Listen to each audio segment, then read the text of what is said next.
Good evening, family. What is going on, Slayers? I see Justin Rohrer in chat, Amish Runaway, Laura Flores, Casually Joseph, Juan Alvarez. Welcome to Slay Security Plus. How's everybody's Thursday evening cooking thus far? We'll get started. We're going to hang out just for a sec while people fill up. Really excited for tonight's live stream. We got a special guest, which I'm really excited about. We're 1 week away from wrapping up Domain 1. Next week will be a full run through of Domain 1. No special guest, but next week will be a long one, be a long stream, and we'll be doing a whole Domain 1 run through. Wishing it were Friday, and I have no idea which day of the week it even is half the time.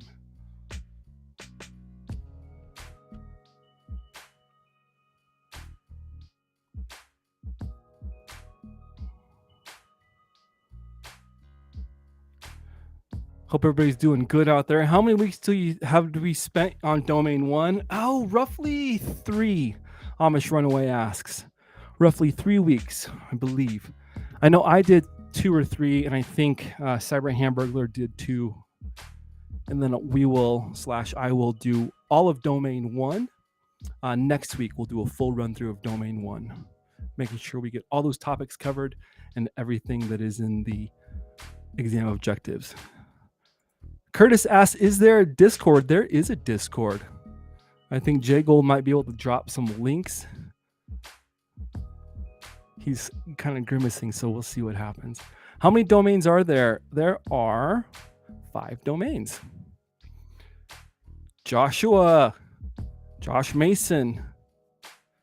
Welcome to the party, pal. Zach, welcome to the party, pal. Congratulations on passing your latest exam. Johnny 5. We're seeing some people from chat fill up. I love it. We're going to get started with tonight's session in just a moment. Tonight's beverage sponsor is brought to you by Rain Strength, orange flavored. Rain Storm Energy. It's pretty clean.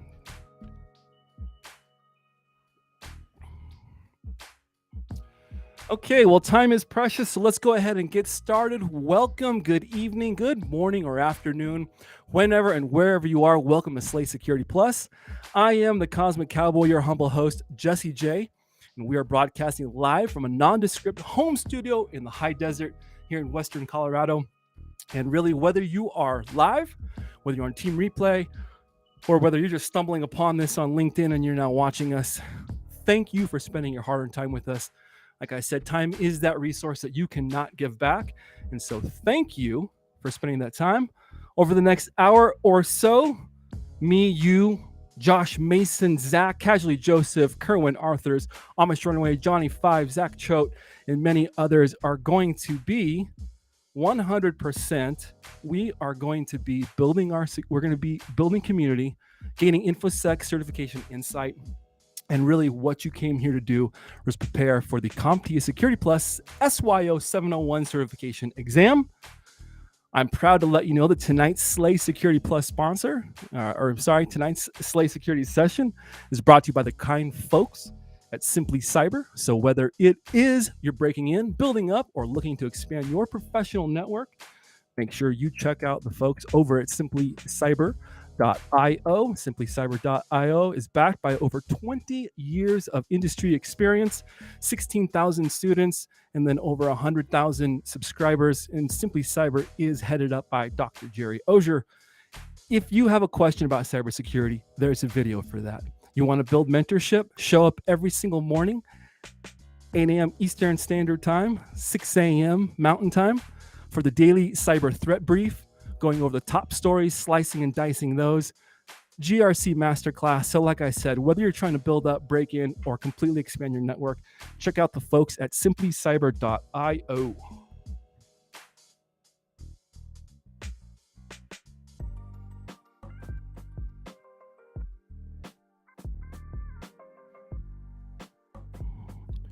Beautiful. So whether you are here trying to, your company's making you watch and or take the Security Plus exam, we are happy to have you. So welcome.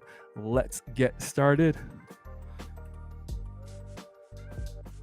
Is there a Discord? Let me take that message off for you guys.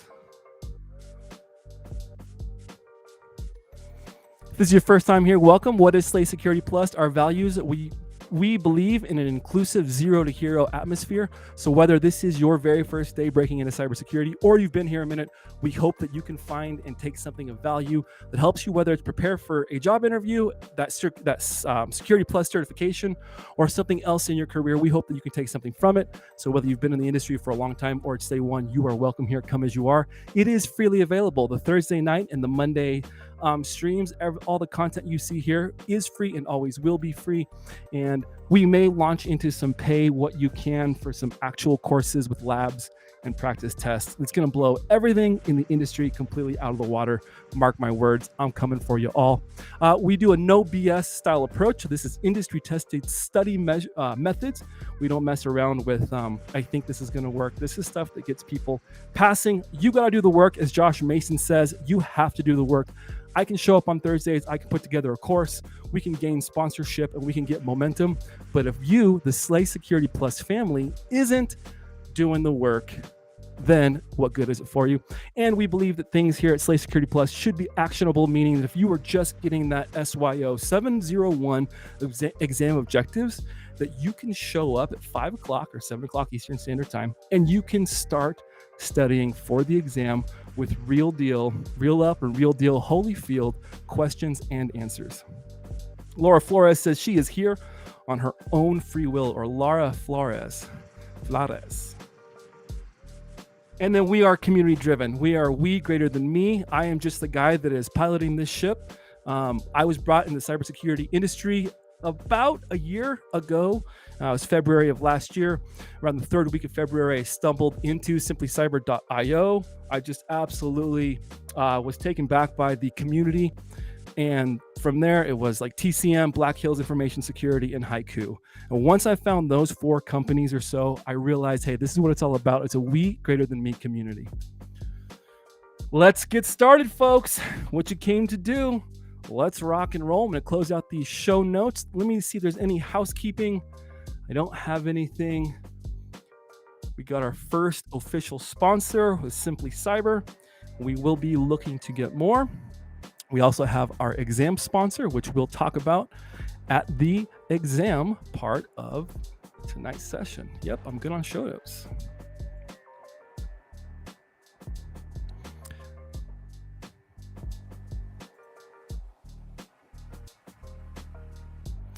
Okay, folks. Last week when we got into this, we started off. Cyber Hamburger took you through almost all of domain 1, and towards the end, here we're going to wrap up with blockchain. We're going to talk about blockchain. We're going to talk about open public ledgers.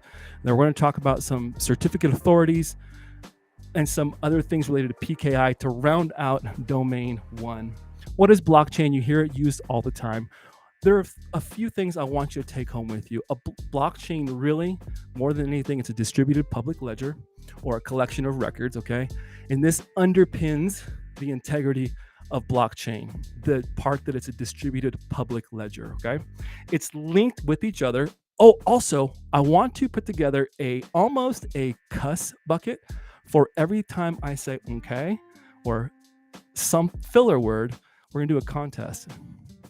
Anyways, the blockchain, all right, these records are all linked with each other, and it records and replicates them. So this really helps to assure this integrity because you get this public ledger, all eyes on me, right? More eyes, the better. And then it's resistant to altercation. Copy of each transaction is hashed, and this can be compared to a ledger. Let's get a little bit more into what that looks like. So we've got 3 folks here. You're going to meet this. This is Acid. This is Burn over here with the red hair. And then we've got Grandma Hacker here, or Grandma Cybersecurity Professional. They all went to dinner with Mr. Robe at the end of the night. They wanted Mr. Robe pick up the tab, and they all need to pay him back for dinner, right? Now, they have tried Venmo. They've used the standard banking industry, and sometimes Mr. Robe doesn't get his money, okay? For whatever reason, maybe there is a compromised email, maybe it's a technological error on the bank's behalf. For whatever reason, Mr. Robe has missed some payments. Well, blockchain technology has allowed cryptocurrency. When we think of cryptocurrency, we can think of blockchain being this the foundation of how crypto works. Blockchain is good for a lot of other things, keeping track of public ledgers, order forms, all kinds of things that we're going to discuss a little bit more. But what I want you to take away from this is that they are all connected, okay? And so what's going to happen is they all have their wallets. They're going to have to pay Mr. Robe back here. But they've encountered, like I said, those banking errors before. So she is going to take some Bitcoin. It's going to turn into this little hash, and it's going to go to his wallet. And then they're going to pay them back for their dinners, right? Well, each one of these gets put, if you can imagine each one of these little boxes here as an individual node or computer in a decentralized network. And each one of these transactions gets recognized by these nodes. That's where we get the open public ledger. Everybody can see digitally what has happened. Now, you're not seeing what is actually the amounts in people's wallets, but you're going to see this hash. It's a representation of the transaction. So I got off early to tune in today. Hey, what's going on, Bashir? Welcome to the party, pal. Blockchain, a record of history that the majority has to agree on. If the majority of users or nodes don't agree, then it is considered invalid. Justin Gold, I should have consulted you when I was coming up with some of these questions and some of these notes. Blockchain, a record, and that's really the best way to look at it, is it creates this open public ledger. So CompTIA is going to want to see that. They're going to see public ledger. Those are some terms that you can kind of expect to see from them. This is what it looks like. And I'm still building this slide deck out. So let me know in the chat if this is too much purple, because this will go into my course here soon. This is our computer, our awesome 80s yellowish computer, and they're going to do a Bitcoin transaction. Here we can see that all of these nodes see that. Here's our blockchain. So there's our transaction. It's added to all the other blocks that are publicly available from these nodes. They get hashed. Now I want to pause right here and talk about hashing just a little bit. I want to make sure that we're all on the same page when we talk about hashing. Hashing is a one-way cryptographic process that takes all the information in a file. It doesn't matter whether it's a video file, audio file, text file. It takes all of that information and it does a one-way encryption and it puts it into a digest. So if you can imagine Reader's Digest or just the word digest, it's a bunch of information condensed into a small amount of space, a digest. So when you see like MD5, that's message digest. That means that hash is a digest, a condensing of the file. And so that's where you see that message digest, or you hear that quite a bit. It's a one-way trip, right? So if I have a file, I'm taking all that information, it gets encrypted into a fixed bit length, okay? And it cannot be unencrypted. You cannot unencrypt a hashing. It's a one-way process, really more than anything more than anything is to prove integrity and that the files haven't been altered or changed since they were originally distributed or the way they were sent. Did you say the 80s? Joshua Mason says, I had a CRT monitor in like 2007. We were still using 3.5 floppies in 1995. In 1995, sir, I was 15. Okay, and so there's another one for the tip jar. Blockchain, it gets registered on the nodes. It gets put into here is our chain of events, all the other transactions that have hashed and been one after another. Here's all these transactions. Now we see that the nodes all agree. We can all see. Now, if somebody tampers with any of these transactions, let's say whatever, if it's a transaction, a file of parts, whatever your blockchain, you're using your blockchain technology for. I use cryptocurrency for this example, whatever your example is. If there is any kind of altering of any of that information, it's not going to be, I'm sorry, the dog started barking. It's not going to be hunky-dory, right? Because we already hashed this information. We know that by the time it got to here, the nodes already looked at it, man. We were going to agree on it, but now there's something here that doesn't taste right. It doesn't smell, it smells funny. Then it gets rejected, okay? Going back to Justin Gold's point. It's a public ledger. Everybody sees the transactions or sees what's going on in that public ledger. And if we all agree, we move forward. If we don't agree, so be it.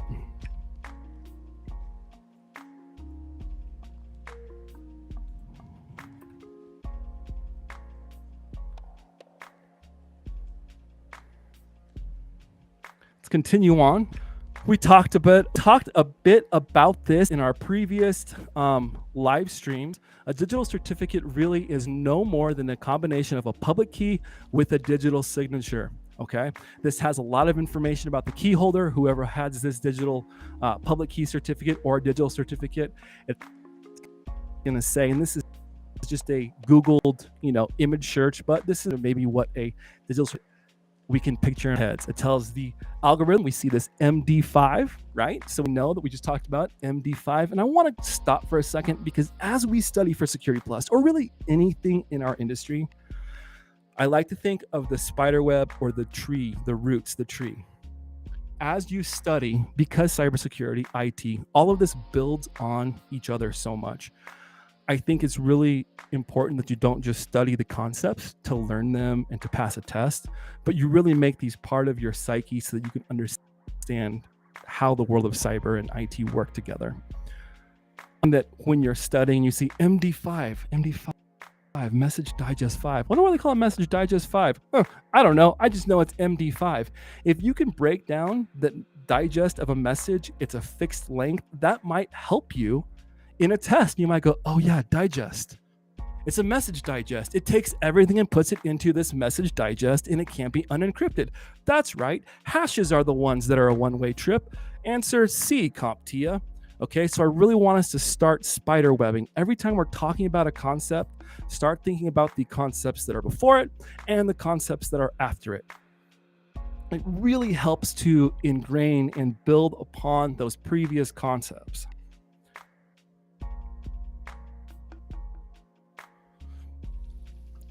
We see this word trust. We see this word trust. We see this word trust. This word trust is going to start to pop up more and more because everything that we do in IT and everything that we're doing in cybersecurity really talks about trust. Now, more explicitly, trust really comes into play when we're talking about PKI or public key infrastructure and certificate authorities. Digital signatures put on a key adds trust because you know that a third party has verified this, aka the certificate authority, and it creates, right? You have this trust, this infrastructure we're getting into. Now, it would be kind of silly. We talked about this before, and hopefully Taylor talked about it, and I know that I did.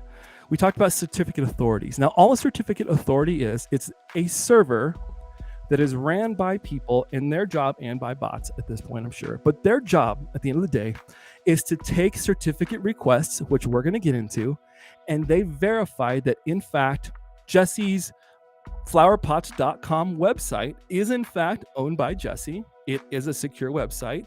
It's his digital search, blah, blah, blah. And it creates, right? That's what a certificate authority does, is it says, okay, you're good. I'm going to go ahead and give you this certificate so that web browsers will trust you. We'll talk more about how web browsers trust us because they have a lot of these certificates. All web browsers are going to have certificates that we trust built into them. Now, it would be kind of silly to have everything go back to the one certificate authority, right? That's a lot of maintenance. That's going to be a lot of overhead. John Vitucci, what's up? Welcome to the party, pal. Hey, Evan, sorry. Hashing is kind of like destructive testing in that you can't normally put it back together again, only compare it against others. Compare it against other destructive tests to see if they look the same. Yeah, that's a really good way to look at it. Going back to certificate authorities, okay?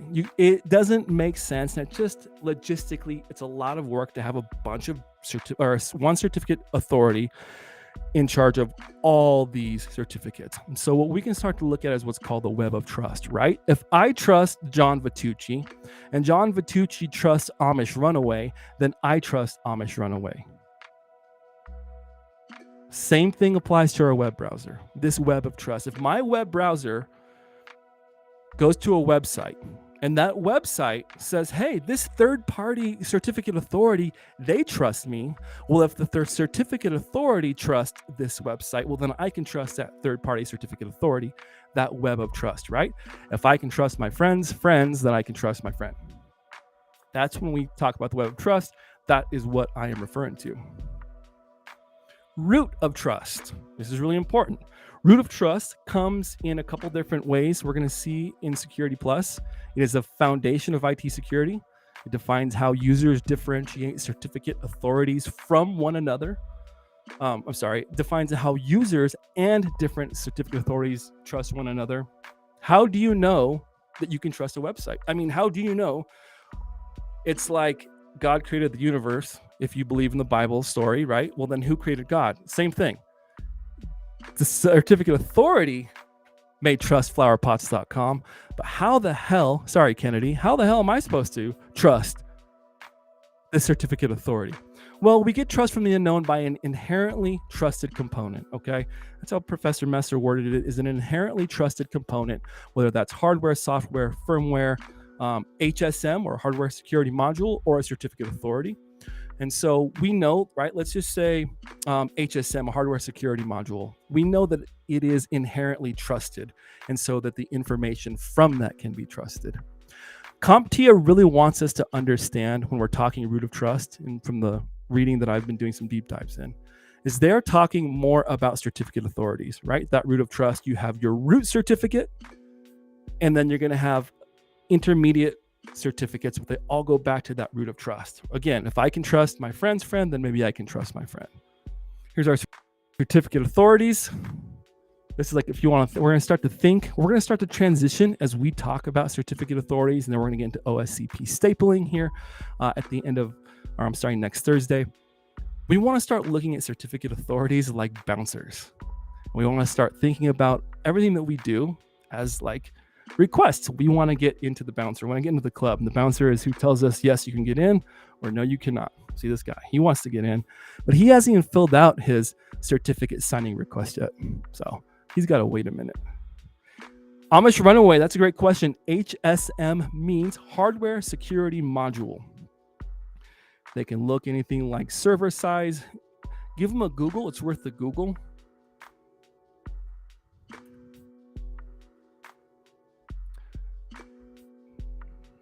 Okay, continuing into certificate authorities, kind of touching base on trusted third parties.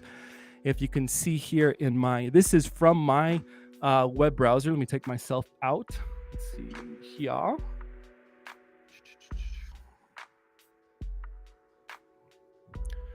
You can see here, this is from my web browser, okay? And you can see these certificate authorities. Look, Altos trusted root certificate. All these different third-party trusted, these certificate authorities, first of all, they all communicate on the same certificate framework, okay? X.509 committed to memory. You might not get, it's not on these objectives, but understand X.509 or X or 509 certificates. It's basically the common framework that all of these certificates operate on. That way, whether you're using Chrome, Chromium, Edge, Firefox, that web browser is going to come built in with all hundreds of different certificate authorities, so that when you're cruising the web, you can, because you're going to be interacting with different websites. And every time you interact with that website, if it's on a secured, if it's on HTTPS, what makes it secured? It's that TLS SSL handshake. So every time you're going out to a secured website, it's checking to see that you have that certificate, right, from the certificate authority. Trusted third-party authority, that's our certificate authority, right? That's who we trust. That is why it's so important that their verification process, Cloudflare, Google, what is their certificate authority? I can't remember. But if you look at public certificate authorities, Cloudflare is the one that comes to mind. Their job is to make sure that you're legit, right? That you are, in fact, the web server, the owner of the web server. And so we can see if you trust the certificate authority, you trust the website, right? Because the website, the certificate authority, Cloudflare, trusted flowerpots.com. So I'm going to trust flowerpots.com. It provides real-time verification into website security. Now, there are some caveats to that rule, and we will get into that a little bit more next week.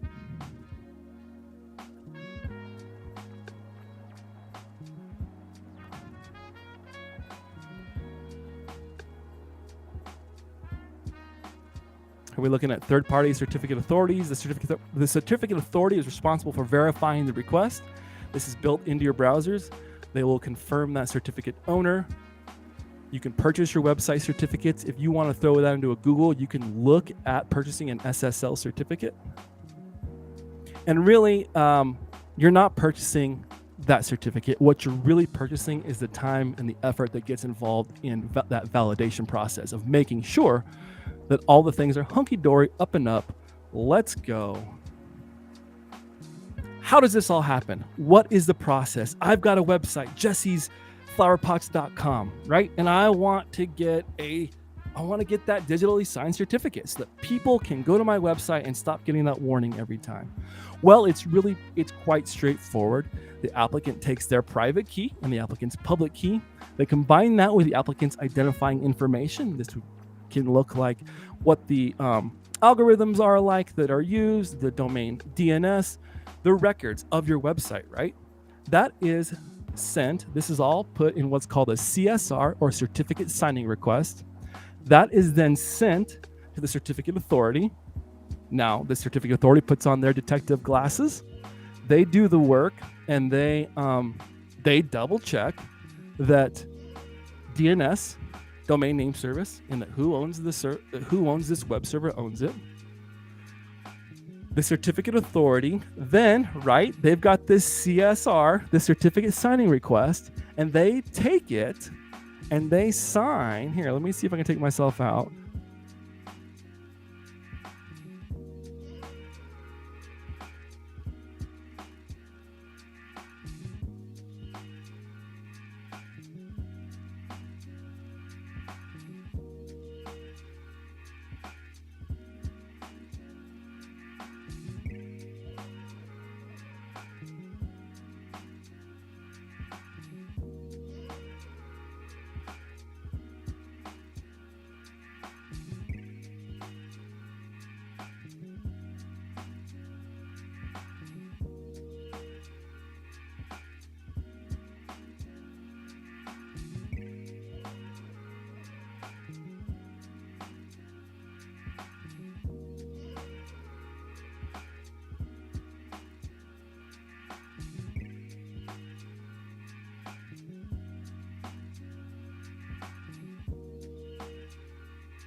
Thank you, ladies and gentlemen, for holding for that split second.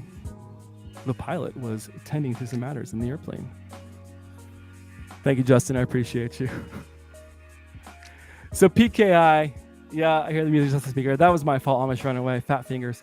PKI, or public and private key, makes up what we call PKI, or public key infrastructure.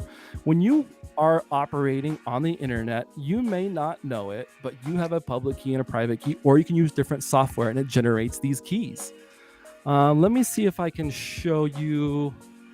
Get out of this. Give me 1 second.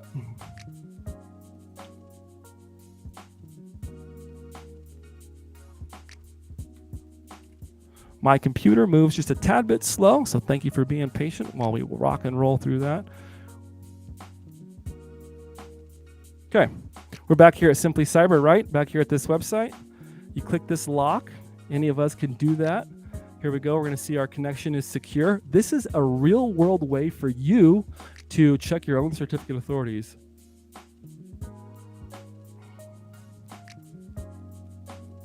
Oops. So we're going to click on the lock. Connection is secure. I've done this a few times, so check this out in the last video. It's verified by Let's Encrypt. Sounds like that's probably the certificate authority. Okay, now we're looking at simplycyber.io certificate. Jerry, I hope everything's good to go here.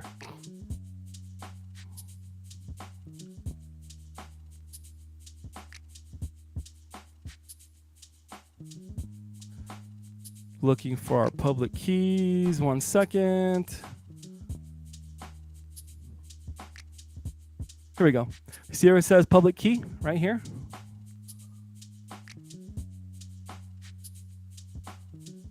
So it's saying it's using RSA for the algorithm. The key size is 2048. The exponent, I think it means that's 2048 to the 65/537th power. I'm not sure, but you can see here is our public key. The public key and private key combination make up symmetrical encryption and asymmetrical encryption.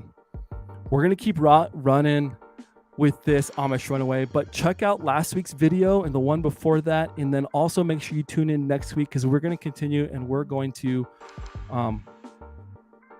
rock that. Yep.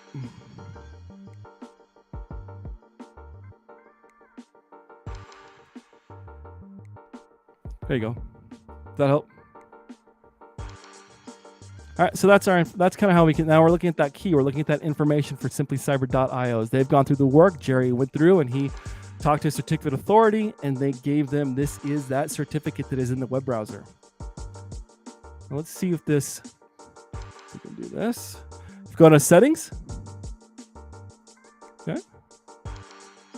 Go over here, privacy and security. Certificates. Don't worry about this part where it says query OCP responder service to confirm the current validity of certificates. We'll get there, but go ahead and click view certificates. You can do this in Edge. You can do this in Firefox. Click view certificates. And now all these certificate authorities are going to pop up. I see Amazon. I see all these different certificate authorities are going to pop up. DigiSign, CertSign, right? All these different because these certificate authorities are built into your browser. All right. It's a good way for you to kind of just experiment with your own browser. You're doing hands-on Security Plus work in your own browser. You're not downloading any VMs. Again, this is actionable. Actionable. Last thing before we go, wildcards or subject alternative names. You'll see this on certificates. What's really important to take away is that the wildcard typically is derivative or is, you can tell that by the way it is, folks. A wildcard is usually an asterisk. So that could be, and I was using Canva because that was the website I was on at the time. We have the DNS name of canva.com. Well, you can have wildcard, so anything.canva.com or anything.developer.canva.com or anything about canva.com. You see how these wildcards work in that with the DNS. It's another way of certifying these. Beautiful, ladies and gentlemen. We are about 5 minutes behind before we go into our question and answer time. This is probably one of my favorite times and one of my favorite spots of our live stream. I get to bring on our special guest. Now, part of what we do here at Slay Security Plus is we bring on special guests. And the reason I'm passionate about bringing on special guests from the industry, we had DJ BSEC, aka Ben Sherrill. We've had Josh Mason. We've got Jerry coming up. Right? We've got some industry titans. I'm equally as interested because we are community driven. I want to hear from you, the community members. I want to hear from the community members who are trying to get jobs, who have jobs, who are working in IT or are in cyber or are making that transition. And so I'm extremely proud all the way from the southern regions of our country. He's a Simply Cyber moderator. He's an IT professional and a Magic the Gathering absolute slayer. I want you to put your hands together and welcome to the Slay Security Plus live stream, ladies and gentlemen, Justin Golden. Hey everyone, how are y'all doing tonight? I'm Justin, moderator in Simply Cyber. I do IT support for a municipality here in South Carolina. Support about 30 to 40 people on any given day and just kind of run around wild. Dude, why IT? What did you do? Let me ask. I know a little bit because we've talked off stream, right? We've chatted on Discord almost every day. And I know a little bit about you. I know that you were into some sports. I know you did some wrestling. I know that you love to be outside. So why IT? You're a physical guy. You love to be outside. You don't love to be around tons of people. So talk to me about why IT and what you love and what you don't love about it. I would say just the way that everything in the world is moving is kind of the whole reason that got me into it. I mean, anything you do is going to somehow relate to IT. So it just kind of pushed me into IT in that way. And it was something as far as the hardware aspect as a kid, I was always into that, like trying to figure out how to, turn something into an emulator or, mod something to do something else. And it was like, that's what I was already doing. So it just made sense. Um, it wasn't even really what I originally planned to go to college for. I was going to go for business and then just go from there and kind of see where I went. And I guess for better or worse, it just fell through. That I could have gone, but all the money would have came out of my pocket, and I would have just been broke and kind of without a plan. So I ended up going to community college. Went for about a year just doing general core classes, and then took a semester off and just kind of thought about things and ended up looking at everything they had and just considering the options, and decided to go into a Cisco sponsored networking academy. And then that was a 2-year degree and just kind of went from there. Oh, dang. Dang. So really, they need to give you a raise, son. Yeah, maybe. Tell your boss that Jerry from Simply Cyber and Jesse from Slay Security Plus and all of the people in chat like Space Tacos, Casually Joseph, Neo, and Johnny 5, Eldridge Mulder, and Laura Flores all want you to get a raise because you're kicking ass and taking names. Sorry, Kennedy. What are you working on now? What are some things? Okay, so I was working in IT support, some security operations at that school. Tomorrow is my last day. What I just think it's so interesting in our I lost my train of thought for a second. In our day-to-day, you and I have had some similar instances of IT occurrences. I hear all the time that IT and cybersecurity are not the same thing, and I would tend to agree, but I think that they're closely related. What are some things that you personally are learning? Because I remember when I got in the industry, I didn't really have time to learn. It was hard. It was hard to get excited about learning something because you're constantly plugging and thwacking away. What are some things that Justin Gold is working on in 2024? So just real quick to kind of hit on what you're saying is, I mean, in my job, I'm the only IT person. We have an MSP, but I'm the only person on site. So you don't get a lot of time to just sit and learn. You're fixing something and then you're learning because you need to fix it. So, you just kind of run around trying to figure things out. But as far as my day-to-day, what I'm working on right now, it's thankfully, most of our implementations that we've had recently are kind of over. We were trying to get all that done before the new year. Our budget year starts in July, so we don't have a ton of new stuff going on. We just have a lot of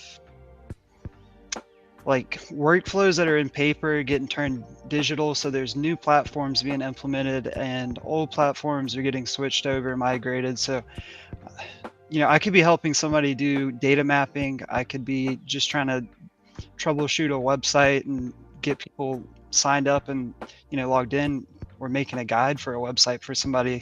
If I leave or I'm out someday, they'll need it. Dude, if you get hit by a bus, what are they going to do?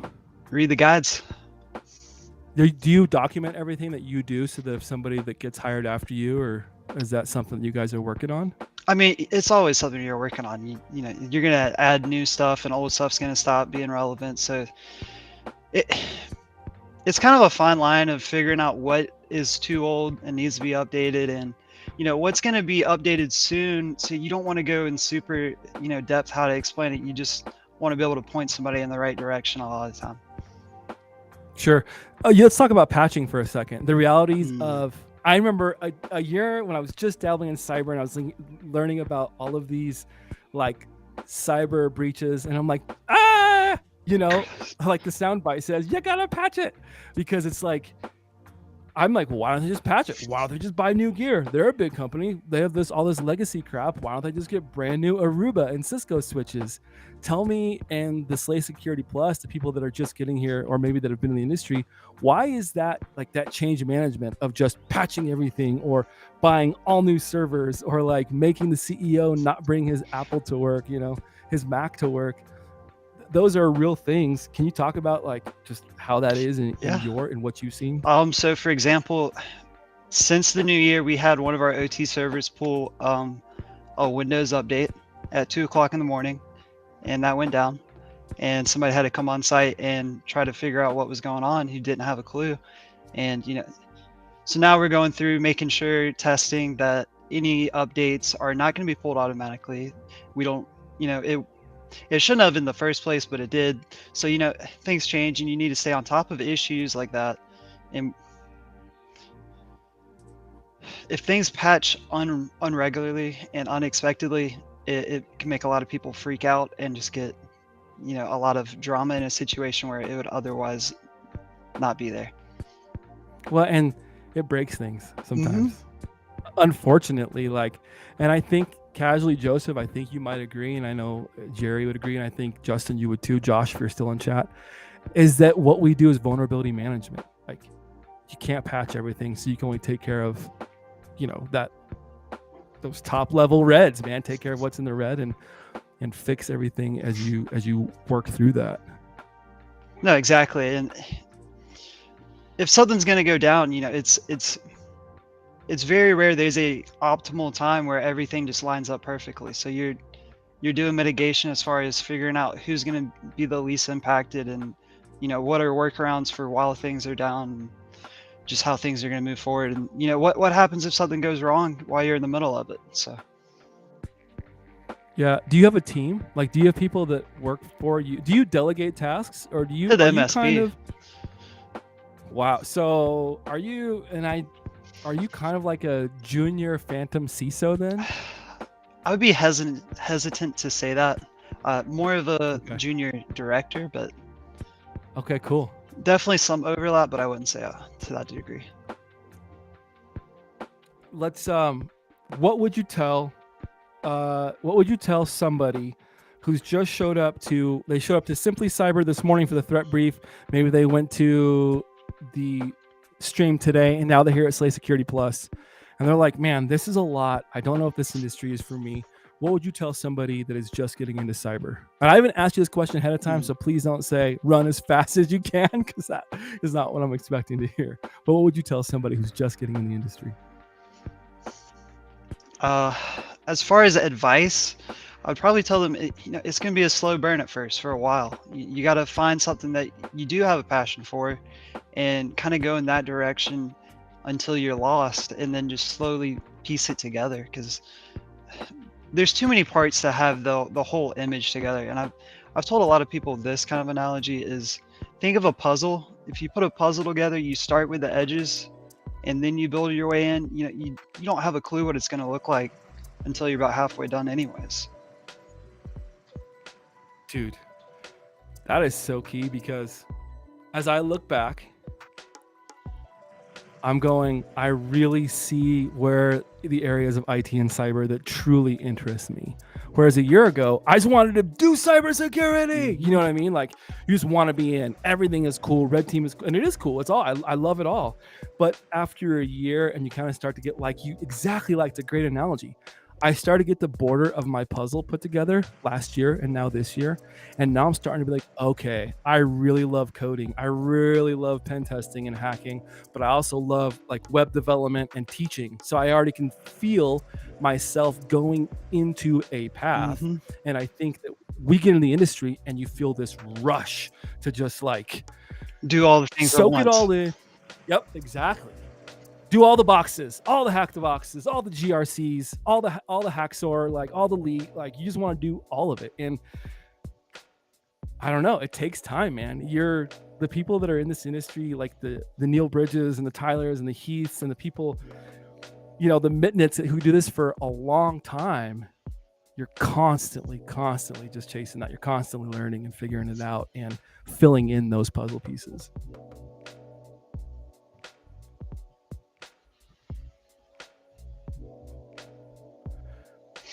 Justin, do you still wrestle? No, just sometimes with my dog if he's bad.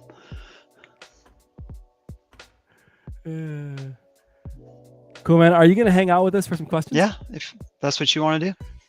I want to have you on for some questions, because we're both in the professional. We're gonna have most of the community answer these. We're going to go into our question session. Before we do that, I wanted to let everybody know in internet world that our question session this evening is brought to you by Mason SC, Strong and Courageous. Brought to you by the wonderful Josh Mason. Whether you are looking for VCSO services, a CISSP course, IT, coaching, if you need business revolutionizing how you do your IT business, find Josh Mason. You can find him at www.mason/sc.com. Mason SC, our live stream question sponsor tonight. Thank you, Josh. We appreciate all you do for the Slay Security Plus community. Let's get rocking, folks. This is going to be some domain one. Some of this will be new to you. Some of this will be not new. I'm going to get it in full screen for everybody. Our set tonight is 103-934-263. If you want to go ahead and scan that QR code with your device, it should send you directly to this quiz without any kind of paywalls or anything like that. And we're going to jump right in to, let's go ahead and start here. Yep.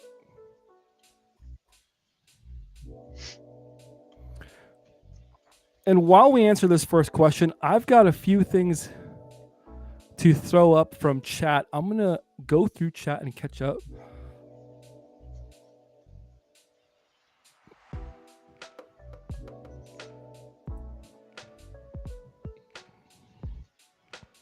How much run away? See, I wondered if that would ever change. You learn it because you have to fix it. Man, I used to take apart all my grandma's alarm clocks. Yeah, I mean that's overly general, but in a lot of situations you're busy and you don't have time to spend hours a day trying to learn. If you're looking for implementations to like put in, then you'll do that research, but there's got to be some reason as far as the business pushing you to do that. Justin Gold, what was your experience when you started your first role? Did they expect you to know everything? This is coming from Johnny5, a Simply Cyber community member. So to answer this, I know I hit on it a little bit in chat just to get to it quick, but I would say no, they didn't expect me to know everything. They expected me to know more than them and then learn what I needed to know and be that gap for them. Yep. If that makes sense. That was precisely my experience when for my first round of interviews. It was I had a pretty heavy technical interview in the one before it for a different job. So this one was really light, but Justin, you hit it. They wanted me to know more than them and then learn on my own about the big picture stuff they want to fix, but don't know how to do it. Mm-hmm. Here we go, ladies and gentlemen. 103-934-263. Log in, jump on, let's do it. A coffee chain hired a marketing firm to set up a website that allows signups. However, after testing the website, an error message in the browser stated the connection was insecure. What should the marketing firm purchase and set up so the page shows that it is secure? A digital certificate authority, cryptanalysis, or should they purchase a certificate signing request? I'm going to be like the cool kids and let's blast this. Let's go do this. Boom. I put tape, a little piece of black tape over my infrared camera. I don't know if you folks know this. I'm sure most of you in cyber world do, and maybe you care, maybe you don't care. iPhones take an infrared picture of your face about every 5 seconds. For various reasons, I can totally see the security aspects and I can see why that would be a good thing, but I'm not a big fan of it. And I let my little girl watch like ducks and stuff. And so, yeah, I just covered up my guy here. All right, I'm going to participate. Let's see. What are my options here? Digital certificate authority. Well, the browser connection was insecure. And we just learned that in order for a website, a web server to get a secure browser, they have to submit a CSR. So they submit the CSR. We know from our earlier studies that cryptanalysis is the study of breaking encryption or cracking codes. So we know that's not probably an answer. A digital certificate is important, isn't it? And a certificate authority is important. Let's see what the survey says. I'm going to answer this one truthfully.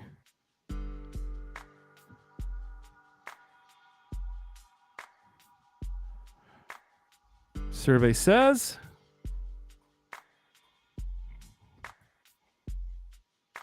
digital certificate at 92.86%, and then 7% coming in with the CSR. Remember, the CSR, that certificate signing request, is part of that process. The correct answer is a digital certificate. A digital certificate is a wrapper for a subject's public key. It contains information about the subject and the certificate's issuer.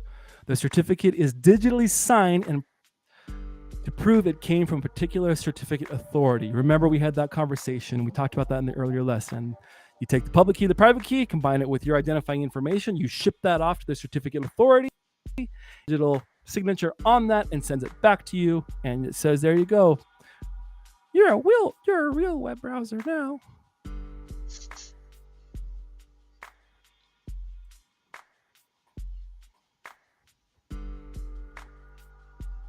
Justin, did you get that one right or wrong? The last one? Yeah, I got that right. Yeah, good. A large certificate issuing company lost its reputation due to poor business practices. Tisk, tisk, tisk. Its higher signing authority rebuked the ability to issue new certificates, and browsers now show it's invalid. What describes the position that the company once had but has now lost? So what did it have before but now it's lost? Did it have a root certificate authority? Did it have a certificate signing request? Did it have a certificate authority? Or did it have a certification revocation list, which we did not talk about, but understand that we talked about the certificate authority, right? And that they get the certificate signing request and they sign them. Well, the certificate authorities are also on track. We have that certification revocation list, which is also in our browser. And we'll talk more about that next week. But what does this one have that it once did? Let's see.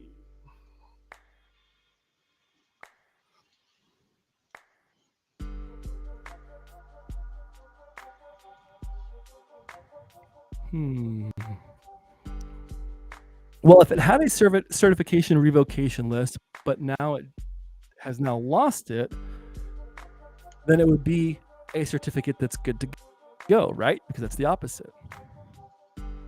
If it had a certificate signing request, but now lost it, that just means that they never got their certificate to begin with because it was never processed. This one at one point had a signing authority. It's higher signing authority.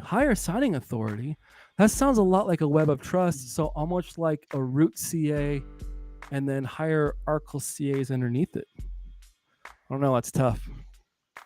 I got my answer locked in. 11 of 14, 11 out of 14 of you out there in the internet world have your answers locked in. I'm going to take a sip of my beverage.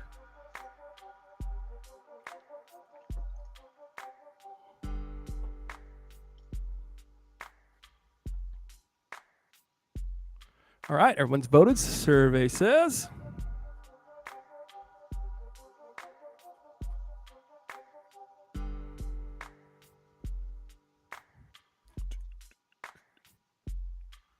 got a mixed bag here.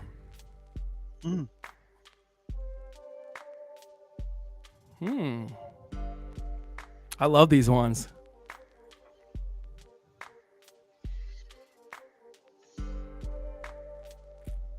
I got this one wrong. You threw me off root too. Certificate authority. A certificate authority is a server that guarantees certificate identifies by issuing digital certificate wrappers for their public keys. Okay. Huh. That one got me good. Okay.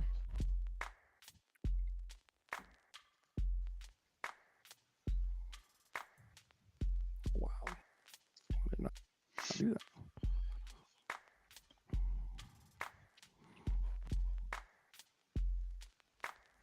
A cybersecurity company recently set up a web server and must ensure a secure customer connection.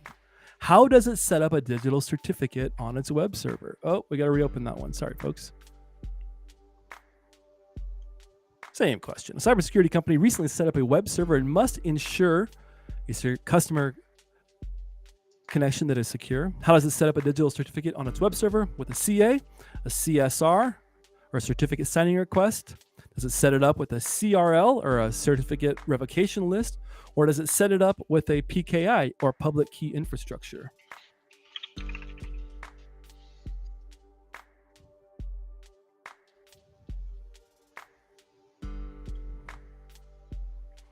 And that is the beauty of getting these wrong. As we learn together, you learn some of the weak spots, and you can go back through my videos, you can go back through Professor Messer's. Trying to think of who else has 701 content out that's freely available. Kenneth Lowy, what up, my man? Good to have you. Welcome to the potty.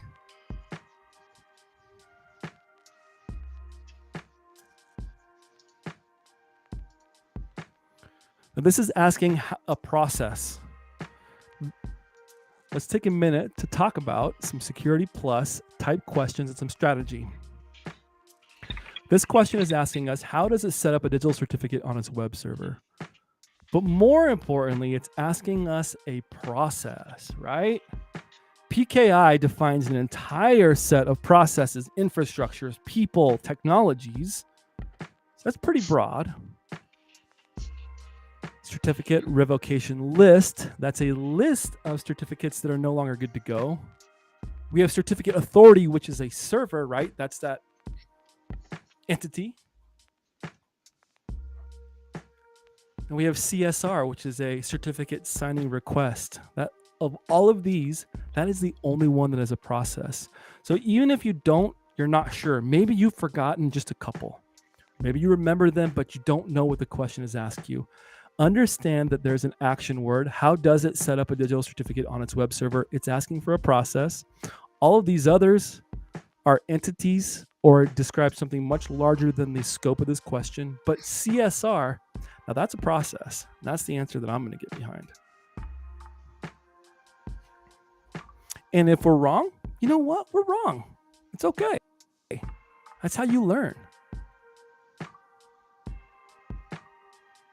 Correct answer is a CSR or a certificate signing request. Remember that certificate signing request is that process, taking your public key, the private key, and the information about your web server. You're submitting that to the certificate authority. That piece, the public, the private, and the information about your web server, that piece gets put together and you say, please certify me, give me that certificate. That is your CSR.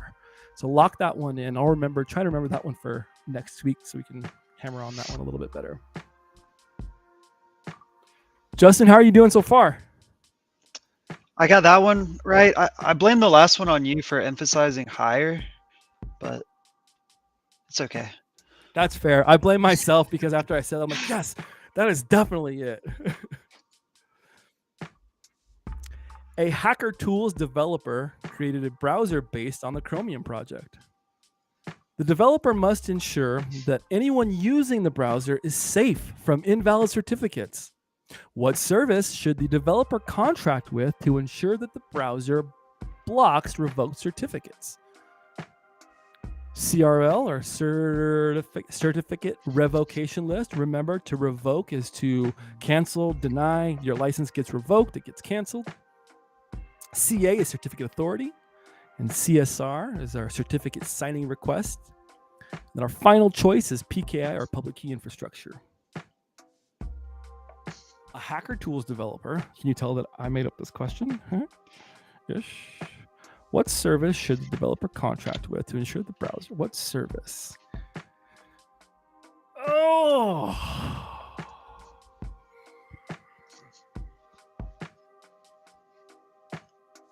Let's see. What service?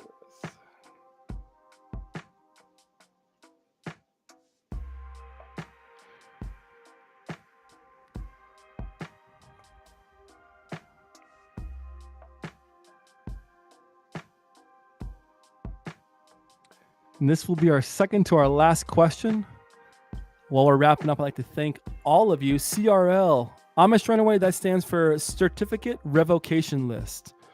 Just as there is a list of valid certificates, there's also a list of revoked certificates. Now, if your browser is not updated, Andrew, oh, yeah. Cool. Awesome. Certificate revocation list. CRL equals revocation list. I used him a little bit for my 601. Andrew. You did? Mm-hmm. Good?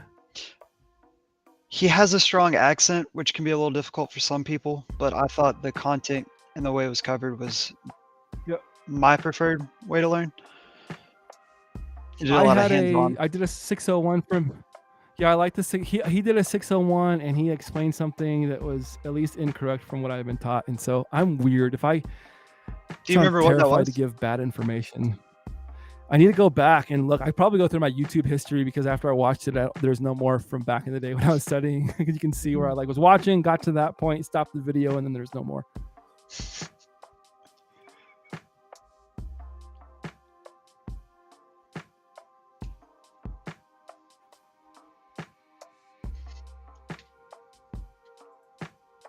Survey says CRL, and the correct answer is CRL. A certificate authority or owner can revoke or suspend a certificate for many reasons. A CRL or certificate revocation list is a list of no longer valid certificates. Something we didn't talk about, which we will talk about again next week, is we did not talk about self-signed certificates and internal certificates. Remember, not every digital certificate needs to be signed by an external certificate authorities. In fact, if you've got a Windows server running, it actually has its own proprietary built-in certificate software. Or you can use OpenCA to create your internal certificate authorities. If you can imagine everything we talked about, right? Apply the World Wide Web, but take that to your organization. And so you take that into your organization. So internally, you may have an internal certificate authority so that all of the files, everything that you do within your organization doesn't need to check with that external certificate authority. It's going to be an internal one, but we'll talk more about that next week. At this point, I just know I want CompTIA Security Sec Plus. Amish Runaway, Justin Gold, version 6, version 7. There's a great video out there going over the difference between version 6 and version 7. I would highly suggest if anybody is out there and wants to check that out, to go do that. Justin Gold, my man with the plan. Dude, thank you so much for being with us on Slay Security Plus tonight. No, thank you for having me on, giving me a ton of questions, and then not asking any of those questions. So that was great. Well, I started thinking about it. I'm like, those questions, nobody wants to answer those. No, that's fine. Let's go and do a quick. Now I'm truly curious because I want to know more about Justin Gold, the person. Are you a thin crust or a deep dish guy? Oh, you're going to the questions. It just depends on what mood. They're both good. Thin crust recently messes with my stomach less. Okay. iPhone or Android? Android. Okay. It's just more open. Okay. I have both. I have a work phone that's iPhone, so I carry both all times. Oh, you do? Mm-hmm. They left me with the one. And then what was my other one that had to do with food? I think it was a pizza question too. Oh, cold pizza. Is it okay? I mean, it's okay, but why? Right. My wife does cold pizza. Let us know in chat. What do you think of cold pizza, team? It's not my favorite.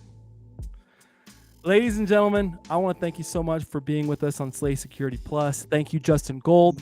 Thank you to Josh SC, Strong and Courageous, for sponsoring our live study sessions.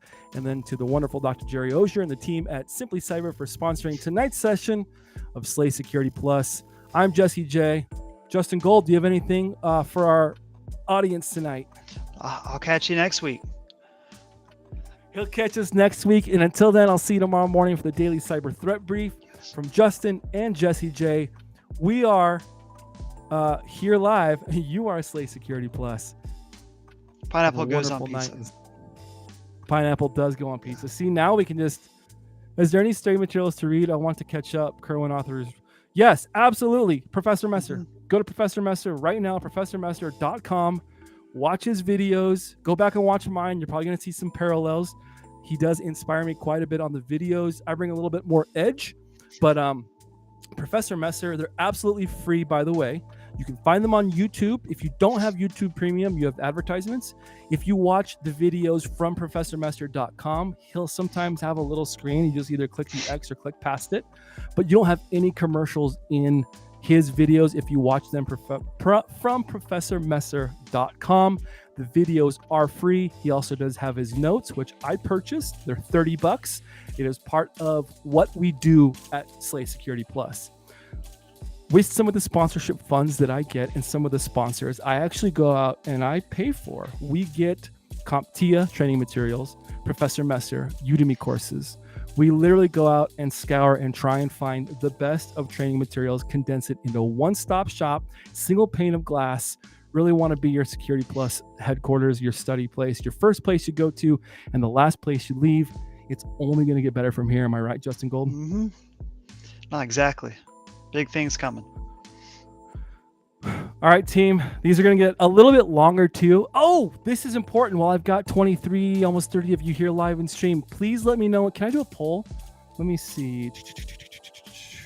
I bet I can, but let me see.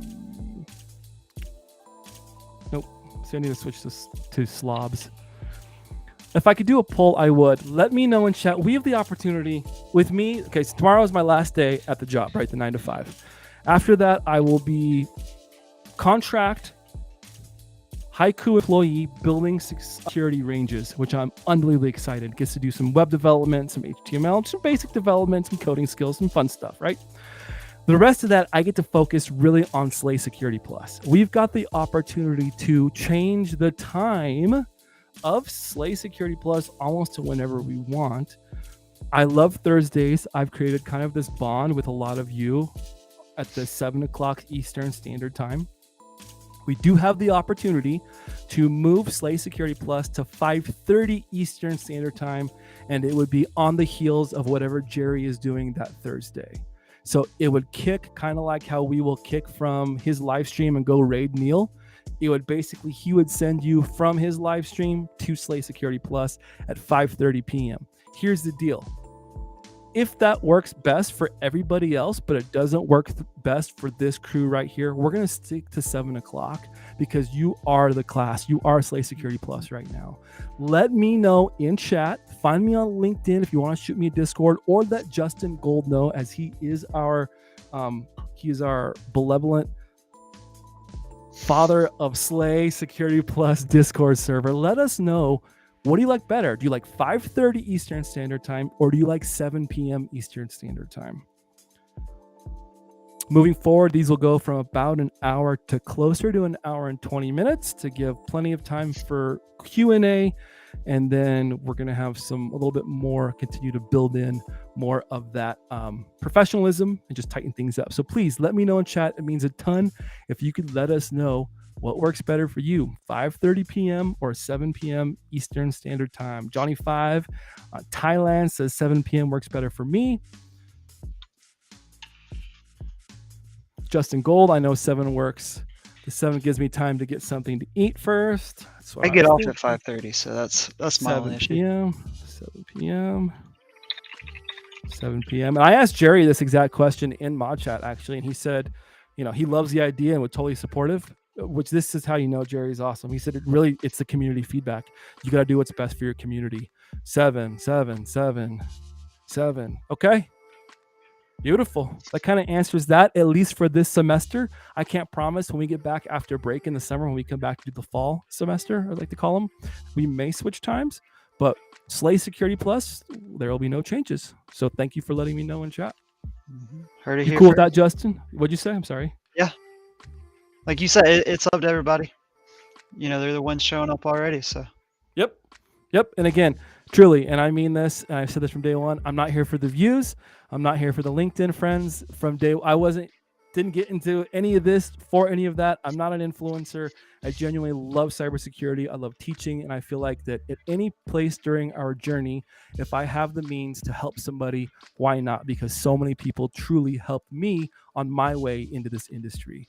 So that's what we're here for. I would rather take one person that shows up every Thursday, but they're learning and they're taking something away, than I would show up for 500 people, but they don't care. I'll take the one person that cares any day of the week. All right. I love you, team. Slay Security Plus out. Everybody take care. Y'all have a good night.